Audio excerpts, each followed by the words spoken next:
So the supplies you need to make the mask will include the printout of the pattern, and I'll link to that below. Be sure that you're printing it for young kid if you're doing a child size, which is what I'm going to show today. And be sure that you print both the page that has the main fabric and then the page that has the lining fabric. And you'll measure this against a ruler to make sure that this is 2 inches. If it's not 2 inches, then you're probably trying to print it from your web browser. Go ahead and download the pattern, the PDF, and then open it in Preview or whatever your PDF viewer is, and then print from there, and it should print it to the appropriate sizes. So I had a problem with that, and it was just that my web browser was resizing it. So print out your pattern. You're going to need that. You'll need some fabric, and you can just use some remnants of whatever you have around the house. These are cotton fabrics, and I find that the cotton will work the best. It's the easiest to sew. Sometimes people are trying to use old t-shirts or knit fabrics, but as you can see, knit fabric is really stretchy, and the problem with that, yes, it's comfortable, but the problem with this is that it's difficult to sew, and you're really wanting to make this work as well to the pattern as you can. That helps it be a really nice fit against your kid's face. So I would avoid knit fabrics if you can. Knit fabrics are the super stretchy ones like you would have on a t-shirt, and instead go with a woven material like a cotton. So this is just regular quilting cotton. Any cotton is fine. And you can use the same fabric for the main fabric of the outside as well as the lining. But because I happen to have extra fabric on hand, I like to use flannel for the lining. So the flannel is a little bit thicker, and some of the early studies on the cloth mask are saying that the thicker the material, the better it is. If it's really a thin material, you can actually kind of see shadows through this one. You can tell this one's pretty thin, but it will have the thicker lining with the flannel material, and the flannel's nice and soft, so it's soft against your kid's face. This is flannel as well. And then we're also going to have the mask lining material, which is, this liner is actually filter material. This was actually from a home filter. So I took a home filter, I took off the outer box, pulled the fabric off of there. You can still see there's a couple little pieces of the, like the paper that it was attached to. You want a MERV rating of 13 or more, and obviously make sure that there's no fiberglass in the fabric from the filter. So that's what you've got: your outer fabric, your inner fabric, and then the mask filter, which you're using an actual approved filter with a MERV rating of 13 or more. The next thing you'll need is some sort of elastic, so a way that you're going to attach the mask and be able to put it on their head. So in the pattern, she talks about allowing for a cord casing. And so her idea with that, like, let's take, this is an elastic headband, so it's nice and stretchy. And the idea with that is that you're going to put it in here and then stitch this into the mask fabric. And then the outer parts over here is what loops around the kid's ears. And that's fine, and it's an easy way to do it, and you can do that. What I'm going to show you though is using this type of material, and we're going to stitch it onto the upper part. This will go along the back of their head, at the top of their head, and then I like to stitch in a thicker fabric for the lower part of the neck. So this is a 1-inch elastic. You can see it's a lot thicker. And I stitched 2 pieces, so on one side and the other side, and we're going to sew some Velcro in for that. So what the kid is able to do is pull the mask over their head. They'll have elastic up here on the top that gives it a nice tight feel right here, and then this piece, they just snap the 2 parts together, or Velcro the 2 parts together, and it will stick. And this is much, much more comfortable than having these things rubbing against your ear lobes and hitting against the back of your ear all day long, which is really uncomfortable. So really having the 2 parts to the mask is going to be much more comfortable. The next thing you will need is a sewing machine. You can do this hand stitched without a sewing machine, but I will show the pattern and all the production done today on a sewing machine. And if you have some tracing paper, it's kind of nice. It's optional. It's helpful to have tracing paper. But if not, you can kind of wing it. What you're trying to do is write out on your fabric where these markings are, and that's where you're going to be doing your stitching. So it's easier to do with tracing paper, but if you don't have it, don't worry about that. You don't have to have that in order to make this work. So hopefully by giving you the very detailed step-by-step instructions, somebody who just has a basic sewing machine and a little bit of fabric and doesn't have a whole lot of experience will be able to go through and make a child's mask. So I'm starting just by cutting out my patterns. I don't need the thicker cord part because we're not even doing a full cord casing through here. We're just going to attach the elastic on both ends here. So I can just cut this on the shorter spot.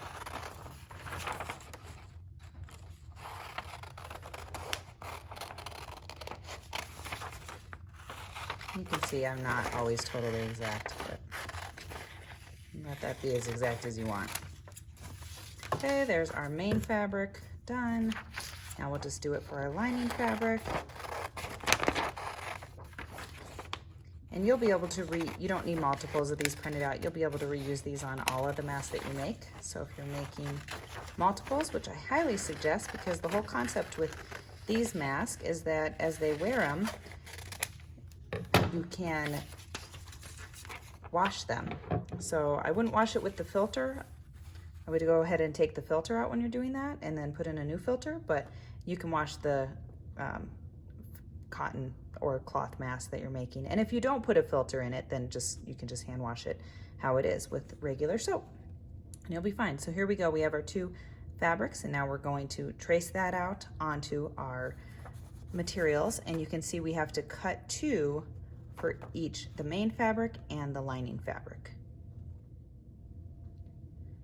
This is my pattern for the main fabric and I have my main fabric here. This is actually the wrong side of the fabric. You can see the really bright purple is the right side of the fabric, and I just have two layers of it tied together because it'll just save me having to cut this out twice. And so because I already have that, and actually I have a little bit more space to just do it this way, I can lay it down right here. I'm going to use something to mark the outside of the pattern.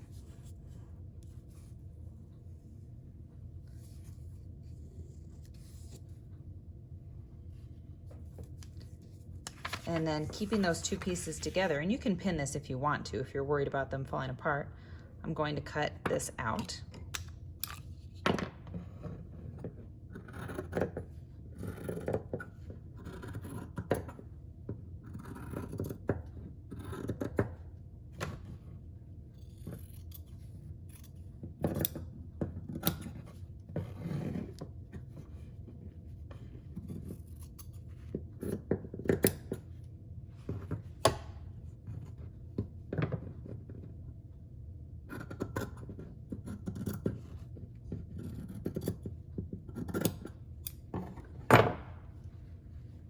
Two pieces of the fabric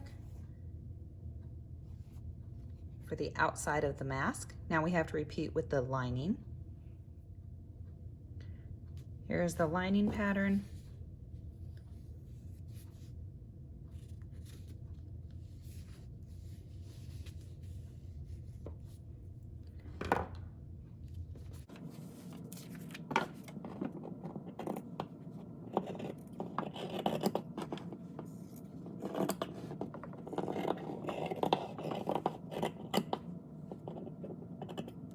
I happen to fold my fabric, so I have a fold right here of the fiber or the fabric, and so I just need to cut that because I don't need the fabric connected right there.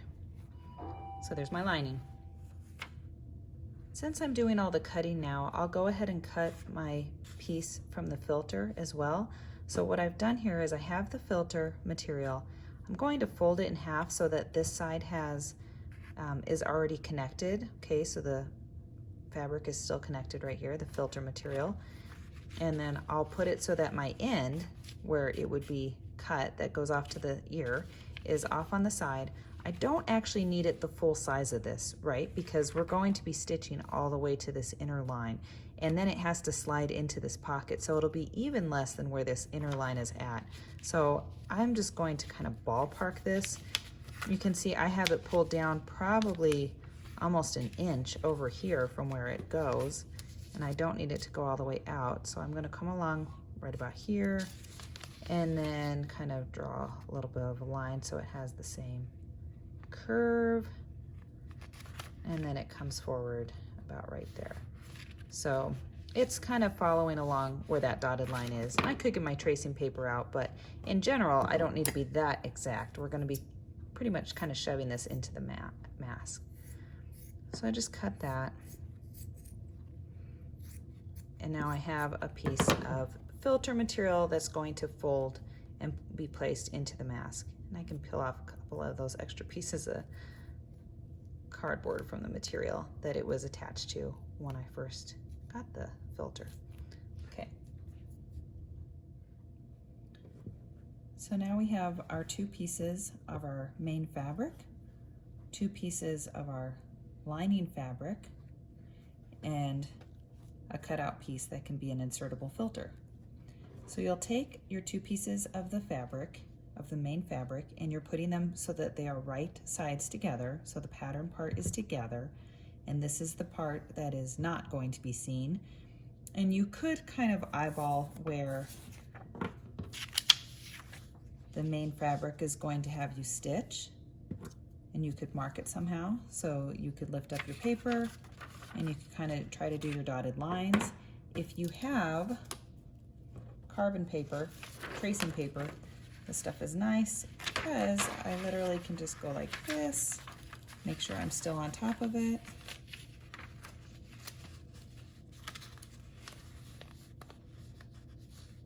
For things that are real exact, you can actually cut it out to make sure it's the same. And then you just press down with this, and it's going to leave a mark. It's a pretty faint mark. You might not be able to see it on the camera, but I do have a line here that is now on my fabric showing me where I'm going to stitch. And I'm going to be stitching these 2 sides together. So we will do that first.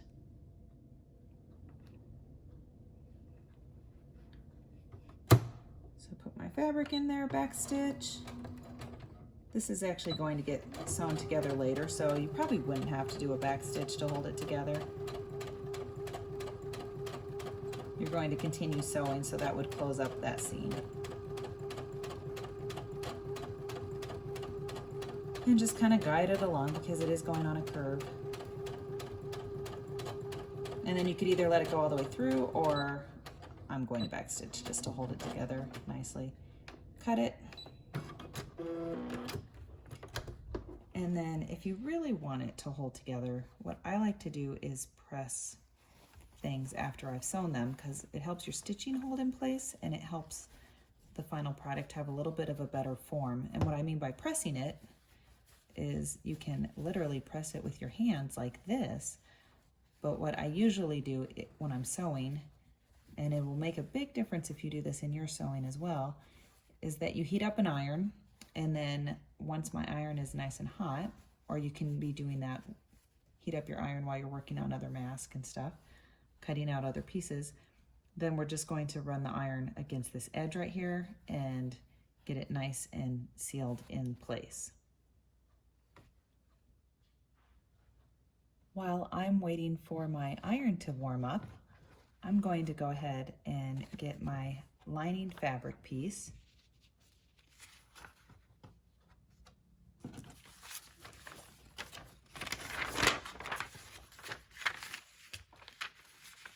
And again, you just want to mark where that stitch line is. I'm going to use the tracing paper.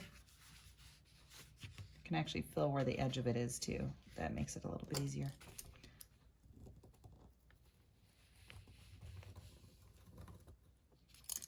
This one might show up a little bit better on the white. Yeah, that's not too bad.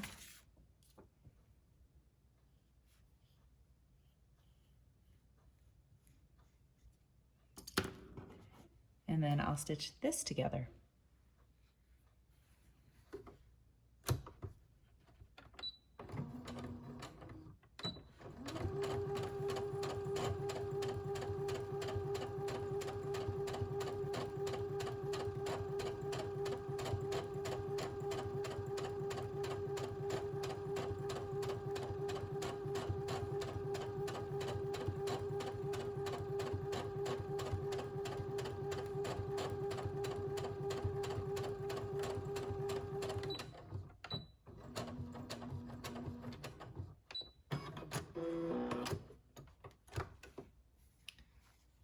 And if you want, you could go through and cut a few slits. Let me show you what that would do. Especially, you don't want to cut where your stitching is though, but you could cut in a few places along this curve. And what that will do is as you fold this inside out, it will just be a lot easier for it to make that curve because it won't come up with any resistance of the fabric. And then we're going to press this one inside out now too under the iron. Pressing under the iron literally just means that I'm taking those pieces, kind of press it with my hand, and then I just press it down with a hot iron. And that will make it so much more finished and really complete that stitching. Do the same with the lining piece.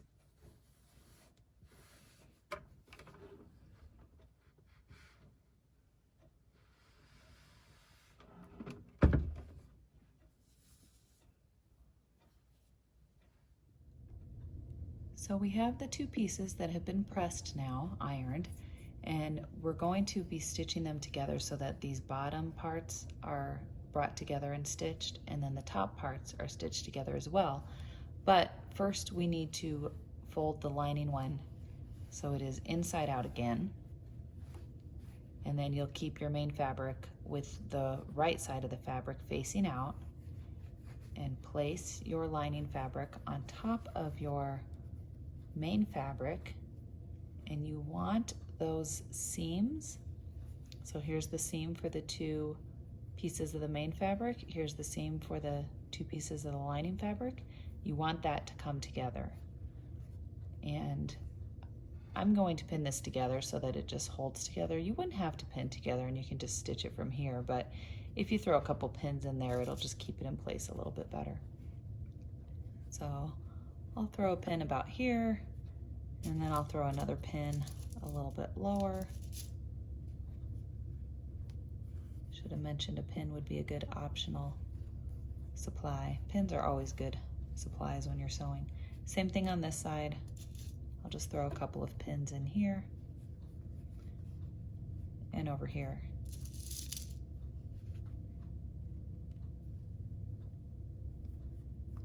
As you can tell, the lining fabric does not go as far over as the main fabric, and that is intentional. It's supposed to be that way.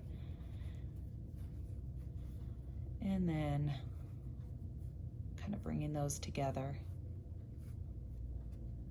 If anything, I'm kind of inching some of the main fabric a little bit further up there so that these two are meeting together at the end.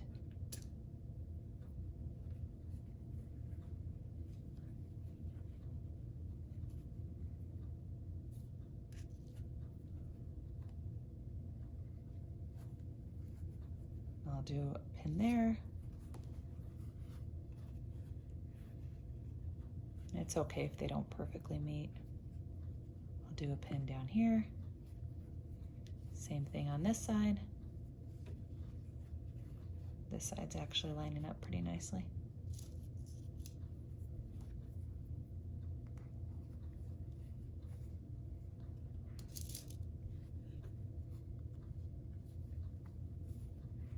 Now you could go through and mark it again for the seam allowances if you want.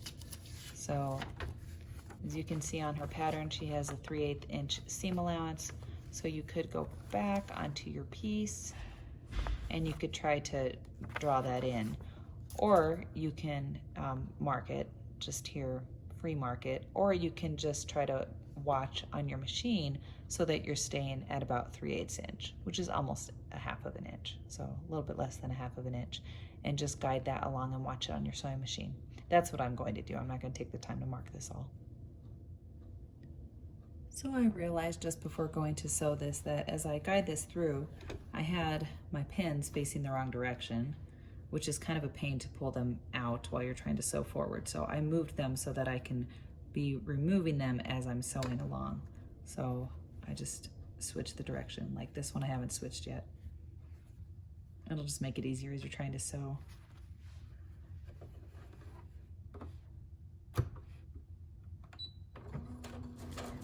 you can see I'm back stitching here. You want to make sure that you're doing some back stitching because this will be the final seam. So back stitch a bit before you start heading forward. And then as you kind of slowly work your way around the curve, once you get to the point where it's the part that goes over the nose, sometimes I have to slow down or even stop and lift my presser foot so that I can kind of adjust the fabric and move it around before I can keep sewing.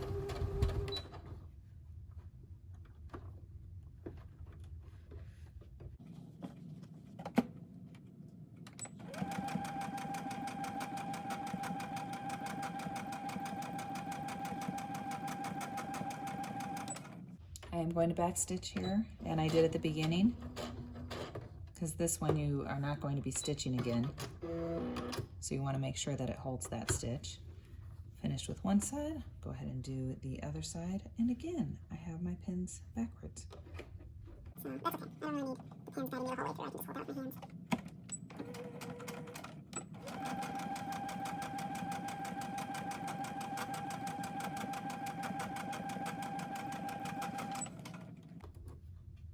See how those pins get in the way if they're facing the wrong direction? You may have to pull the fabric with your other hand to kind of get it over the hump.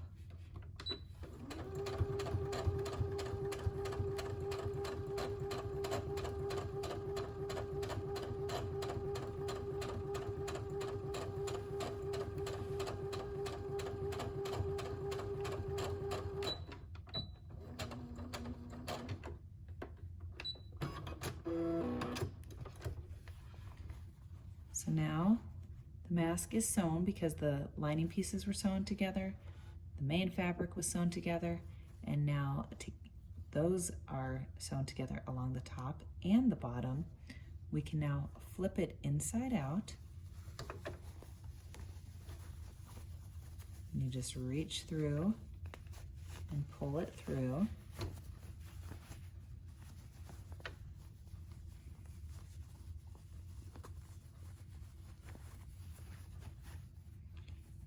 You're starting to get the feel of an actual finished mask.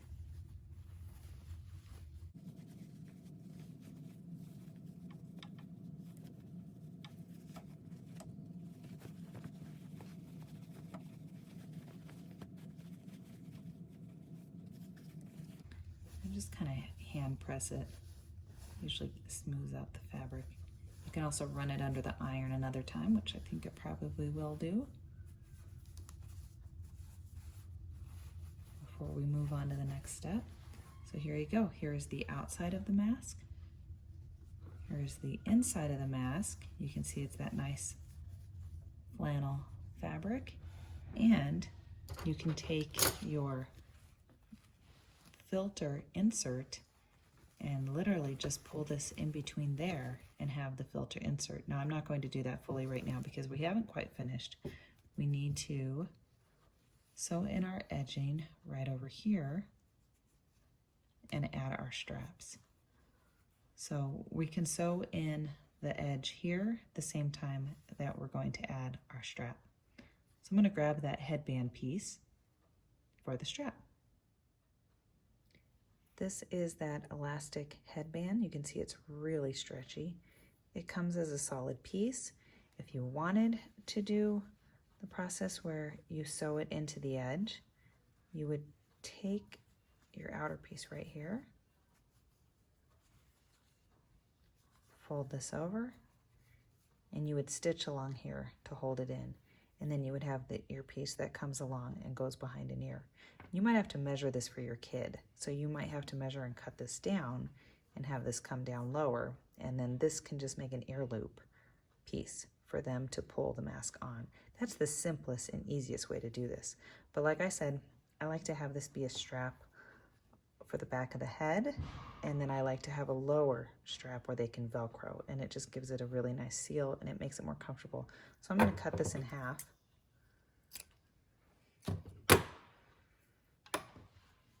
And one half will be stitched in here. I'm just going to stitch this on here, and then the other end can be stitched right here.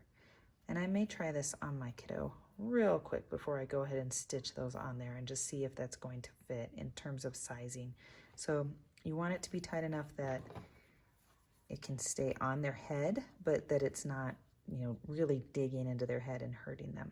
So I'm gonna go size this on my kiddo and just make sure I know exactly where I need to stitch that on these two ends. Next, you're going to attach the elastic band, headband onto the back to the top. Now I already measured this against my kid, and so I'm going to put this right here. I have it pinned, and I'm going to fold that around and stitch this here. I'll actually cut off the excess right here. Then you'll take it across, put it on the other side, and stitch that fabric there as well. I find it easier to stitch the top first, then I'll go back and deal with the base.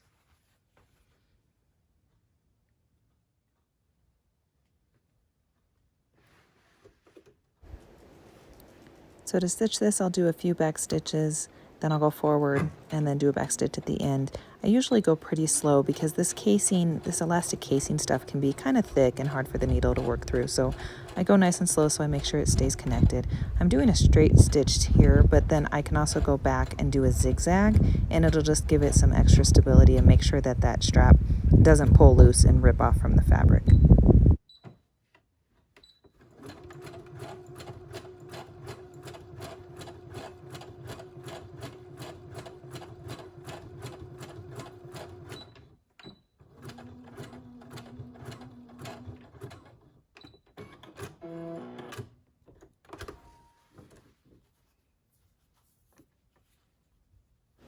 You can see I'm tugging on this and it's nice and secure. It's definitely not going anywhere. Can withstand a kiddo. And I'll just repeat it here on the other side.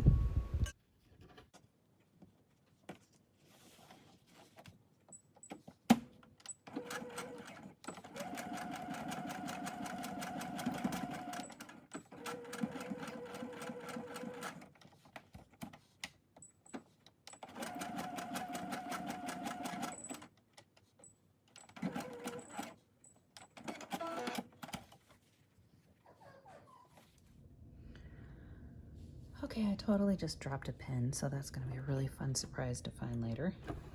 Not really.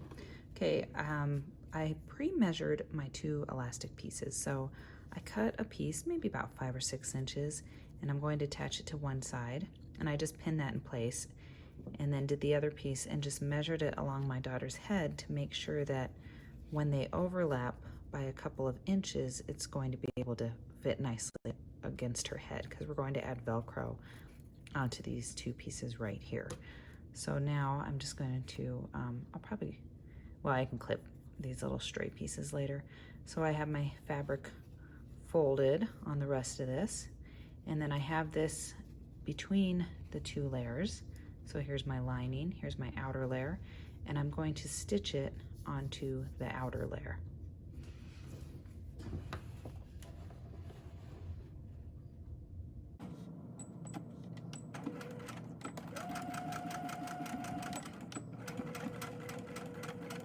Stitch all the way back, and then I switch over to zigzag.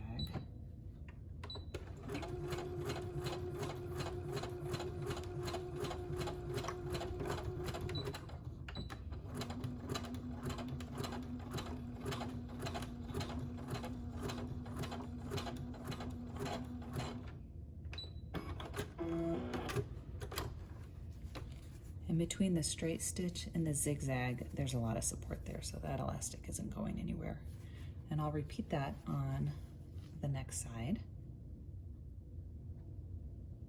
If you want a bit more of a finished look, and just to make sure that the stitching holds, it's nice to do a top stitch. I could have done this before adding the elastic, but after pressing this together, a little top stitch is just a little stitch that's going to go along the two edges. And I did that on our adult mask, so I think I'll probably just add that here to the kids' mask. It'll just help the mask hold together and not lose some of the stitching and kind of pull apart here. So I'll do that real quick.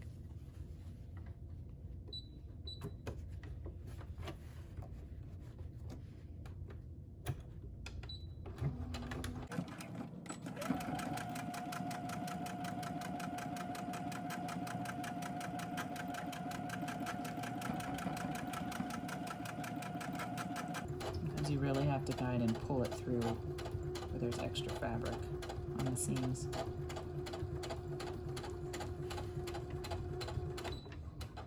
Back stitch.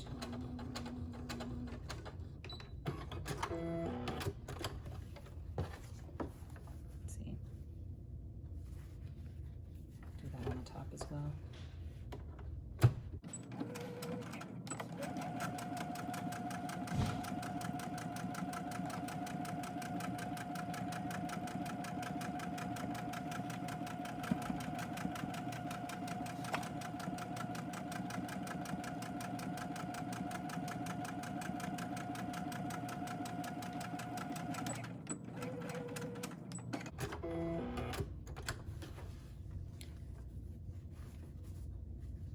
Last thing to do is add the Velcro.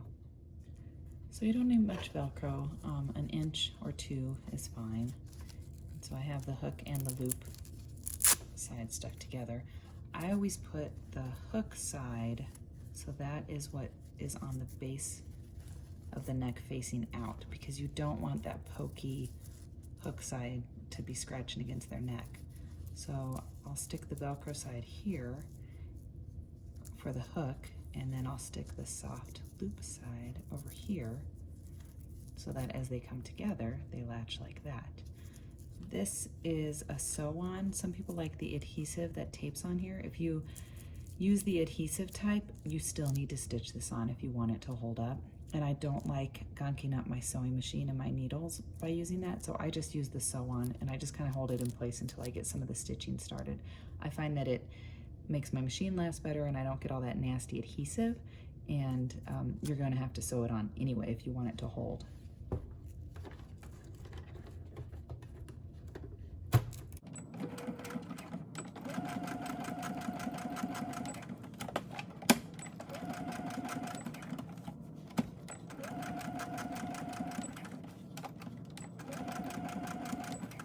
After the four sides of the rectangle, I go across.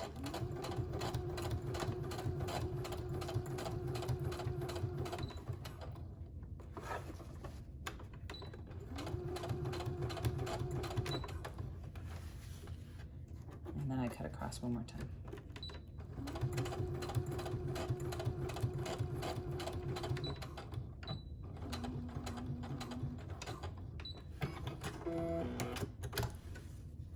Go. Same thing, make sure you're putting your soft side of Velcro on the inside this time so it latches together.